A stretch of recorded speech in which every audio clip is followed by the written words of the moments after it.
Bangla band সঙ্গীতের আকাশে একটি উজ্জ্বল নক্ষত্রের নাম আইয়ুব বাচ্চু।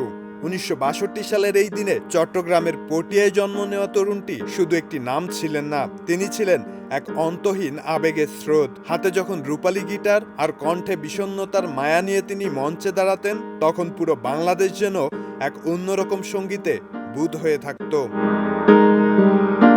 কৈশোর থেকেই সঙ্গীতের প্রতি তার গভীর আকর্ষণ ছিল।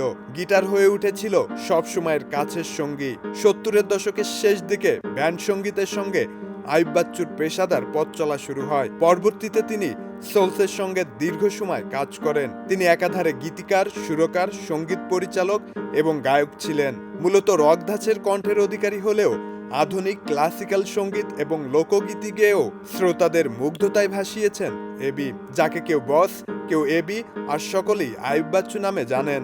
আইয়ুব বাচ্চুর নিজের স্টুডিওর নামও রেখেছিলেন এবি কিচেন।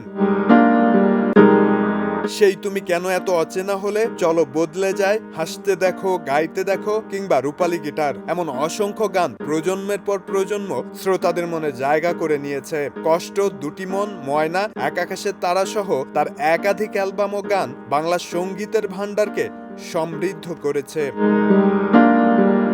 তার গিটারের তারে যেন প্রাণ পেত অব্যক্ত সব আবেগ। ইলেকট্রিক গিটারের জাদুকরী সুরে তিনি পুরো দেশকে কাঁপিয়ে দিয়েছিলেন। ২০১৮ সালের ১৮ অক্টোবর তিনি আমাদের কাঁদিয়ে না ফেরার দেশে চলে গেলেও তার সৃষ্টি মুছে যায়নি। আজও হাজারো তরুণের ভিড়ে, মধ্যরাতের নির্জনতায় কিংবা ভাঙ্গা হৃদয়ের আর্তনাদে বেজে ওঠে তার সেই রূপালী গিটার। শব্দ নীল, দেশ রূপান্তর।